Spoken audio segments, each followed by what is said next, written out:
নমস্কার, নিউজ নাওয়ের পর্দায় আপনাদের সকলকে স্বাগত। আমি সুমি রয়েছে আপনাদের সাথে। চলে যাব বিস্তারিত খবরে। পাকিস্তানের গুপ্তচর সংস্থা আইএসআইয়ের প্রতিনিধি দলের বাংলাদেশের চট্টগ্রামে অবস্থানের কারণে ত্রিপুরা সরকারকে সতর্ক করে দিয়েছে কেন্দ্রীয় স্বরাষ্ট্র মন্ত্রক। এরপরই অতিমাত্রায় সতর্ক হয়ে উঠেছে রাজ্য প্রশাসন। সীমান্তে নিরাপত্তা বৃদ্ধির পাশাপাশি রাজ্যের অভ্যন্তরে মোতায়েন করা হয়েছে সাদা পোশাকের পুলিশ। অন্তর্বর্তীকালীন মোহাম্মদ ইউনূস সরকারের জমানায় বাংলাদেশ এখন পাকিস্তানের দখলে। পাকিস্তানের সঙ্গে সম্পর্ক গভীর করেছে বাংলাদেশের ইউনূস সরকার। এই ক্ষেত্রে পাকিস্তানের গুপ্তচর সংস্থা আইএসআই এর 10 জনের একটি প্রতিনিধি দল অবস্থান করেছে বাংলাদেশে। প্রতিনিধি দলটি ঢাকা বিমানবন্দর থেকে সরাসরি চলে গিয়েছে চট্টগ্রামে। সেখানে বসে তৈরি করছে ভারত বিরোধী ব্লুপ্রিন্ট। ইতিমধ্যে এই খবর পৌঁছে গিয়েছে ভারতীয় গোয়েন্দার কাছে। স্বরাষ্ট্র মন্ত্রকে এই সংক্রান্ত রিপোর্টও জমা দিয়েছে ভারতীয় গোয়েন্দা বাহিনী। পাক গুপ্তচর সংস্থা আইএসআই ভারতের নানা নাশকতামূলক কার্যকলাপ শুরু করতে পারে। এক্ষেত্রে তারা ব্যবহার করতে পারে ত্রিপুরার মাটিকে। ত্রিপুরাকে করিডোর করে ভারতের নানা জায়গায় সন্ত্রাসের বীজ বপন করবে আইএসআই বলে স্বরাষ্ট্র মন্ত্রকে জমা দেওয়া রিপোর্টে উল্লেখ করেছে ভারতীয় গোয়েন্দা বাহিনী। রিপোর্টের পরপরই কেন্দ্রীয় স্বরাষ্ট্র মন্ত্রকের পক্ষ থেকে এই সংক্রান্ত বিষয়ে সতর্ক করা হয়েছে রাজ্যকে। রাজ্যের সীমান্তে এলাকায় আরো বেশি করে নজরদারি চালানোর নির্দেশ দিয়েছে কেন্দ্রীয় স্বরাষ্ট্র মন্ত্রক। পাশাপাশি রাজ্যের অভ্যন্তরেও পাক গুপ্তচর সংস্থার এজেন্টদের গতিবিধি থাকতে পারে বলে আশঙ্কা করছেন গোয়েন্দারা। স্বাভাবিকভাবে কেন্দ্রীয় স্বরাষ্ট্র মন্ত্রকের এই সংক্রান্ত নির্দেশের পর সীমান্ত এলাকা সহ রাজ্যের অভ্যন্তরে নিরাপত্তা ব্যবস্থা জোরদার করার জন্য মাঠে নেমেছে পুলিশ প্রশাসন। বিভিন্ন জায়গায় মোতায়েন করা হয়েছে সাদা পোশাকের পুলিশ কর্মীদের। কেন্দ্রীয় গোয়েন্দা ও বিএসএফ এর সঙ্গে সমন্বয় রেখে কাজ করছে রাজ্য পুলিশ। তবে ত্রিপুরাতে আইএসআই এজেন্টদের আগমন নতুন কিছু নয়। এর আগেও নাশকতার উদ্দেশ্যে আইএসআই এজেন্টরা অবস্থান করেছিল রাজ্যে। আইএসআই এর এক এজেন্ট কয়েক বছর আগে সোনামুড়া রাঙ্গামাটি সীমান্ত দিয়ে রাতের আধারে প্রবেশ করেছিল রাজ্যের ভূখণ্ডে। গোয়েন্দা ও পুলিশের তৎপরতায় গ্রেপ্তার করা হয়েছিল মুনির খানকে।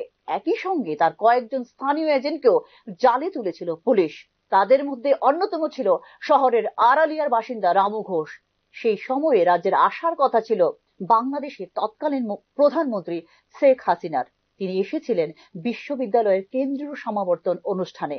এই সমাবর্তন অনুষ্ঠানে বোমা বিস্ফোরণের উদ্দেশ্যেই আইএসআই এজেন্ট মুনির খান রাজ্যে এসেছিল বলে আগাম খবর ছিল গোয়েন্দাদের কাছে। পুলিশের জিজ্ঞাসাবাদে একথা স্বীকারও করেছিল মুনির খান। মূলত নাশকতার এই ব্লুপ্রিন্ট তৈরি করার জন্য এবং এখান থেকে করাচিতে আইএসআই এর সদর দপ্তরে সমস্ত খবরাখবর পাঠানোর জন্য ত্রিপুরায় পাঠানো হয়েছিল মুনির খানকে। অর্থাৎ ত্রিপুরাকে টার্গেট করে ভারত ভূখণ্ডে নাশকতার চেষ্টা আগেও করেছিল পাকিস্তানের গুপ্তচর সংস্থা আইএসআই। এবার বাংলাদেশের অন্তর্বর্তীকালীন মোহাম্মদ ইউনূসের সরকারের সময়কালে আবারও একবার ত্রিপুরাকে ব্যবহার করে ভারত বিরোধী কার্যকলাপ চালানোর সিদ্ধান্ত নিয়েছে পাক গুপ্তচর সংস্থা। প্রেক্ষিতে ত্রিপুরাকে অতিমাত্রায় সতর্ক থাকার নির্দেশ দিয়েছে কেন্দ্রীয় গৃহ মন্ত্রক। Bureau report, news now. জিরানিয়াতে অত্যাধুনিক পার্ক তৈরি করার প্রক্রিয়া শুরু হয়েছে বলে রবিবার জানিয়েছেন পর্যটন মন্ত্রী সুশান্ত চৌধুরী।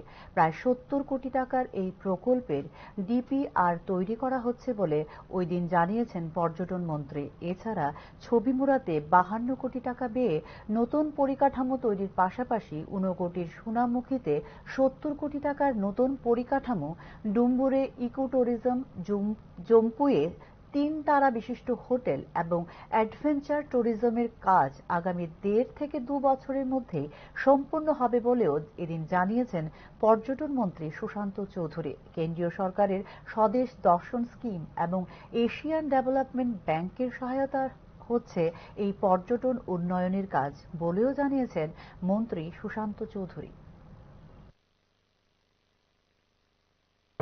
জিরানিয়াতে এসএন কলোনি, সেখানে এটা ডিপিআর পর্যায়ে রয়েছে, আলোচনা চলছে। গত 2 দিন আগেও কেন্দ্রীয় মন্ত্রীর সঙ্গে আমার মিটিং হয়েছে। সেখানে আমরা 70 কোটি টাকা ব্যয় করে একটা অত্যাধুনিক পার্ক আমরা তৈরি করব, যেখানে আগরতলার শহরের বা আশেপাশের মানুষ প্রতিনিয়ত সেখানে যেতে পারে। আমাদের ডুম্বুর 3টা আইল্যান্ডকে আমরা আইডেন্টিফাই করেছি, সেখানে আমরা নতুন করে ইকো ট্যুরিজম তৈরি করার চেষ্টা করছি।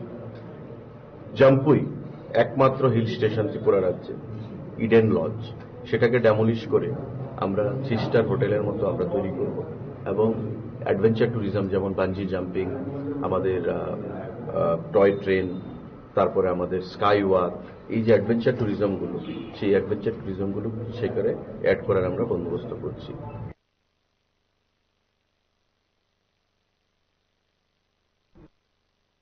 মায়ের খুনের জন্য শিক্ষক বাবাকে গ্রেপ্তার করার দাবিতে পথে নামল নাবালিকা মেয়ে ও নাবালক ছেলে। 57 দিন আগে মেলাঘর মাস্টার পাড়ার শিক্ষিকা হৈমন্তী সিংহ বর্মন মারা গিয়েছিলেন অগ্নিদগ্ধা হয়ে। এই ঘটনার মৃতা স্বামী শিক্ষক মৃণাল কান্তি বর্মনকে অভিযুক্ত করে তাকে গ্রেপ্তারের দাবি জানিয়েছে মৃতা নাবালক, নাবালিকা সন্তান এবং সংশ্লিষ্ট এলাকাবাসী।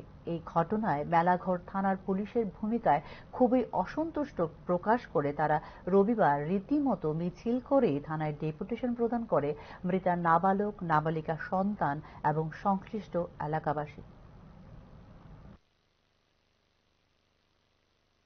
ছেলেমেয়েরা কিন্তু আমাদের সামনে আমাদের সাথে আজকে উপস্থিত হয়েছে এবং ওনার মাকে যে নৃশংসভাবে হত্যা করেছে সে দোষীর যথাযথ বিচার চাইছে এবং আজকে 57 দিন ক্রস করছে, সেক্ষেত্রে মেন একুইস্টের অ্যারেস্ট হয়নি। সে অ্যারেস্ট হওয়ার কেন হচ্ছে না, কি ইস্যু রয়েছে বা পুলিশ প্রশাসন কিভাবে সে কেসটিকে দেখছে সে বিষয়টি খতিয়ে দেখার জন্য আজকে আমরা থানাতে এসেছি এবং এ রাজ্যের পুলিশ প্রশাসনের উপর এবং মেলাঘর থানার যে পুলিশ বাবুরা রয়েছে তারা আমাদেরকে আশ্বাস দিয়েছে যে এই কেস নিয়ে তারা ইনভেস্টিগেশন করছে এবং খুব দ্রুত একুইস্টকে ওরা অ্যারেস্ট করবে এবং আমরা যদি খুব দ্রুত একুইস্টকে অ্যারেস্ট না করা হয় তাহলে আগামী দিন কিন্তু আমরা এই যে পার্টিকুলার কেসটি রয়েছে সে কেসটি নিয়ে কিন্তু আমরা বৃহত্তর আন্দোলনে কিন্তু নামবো।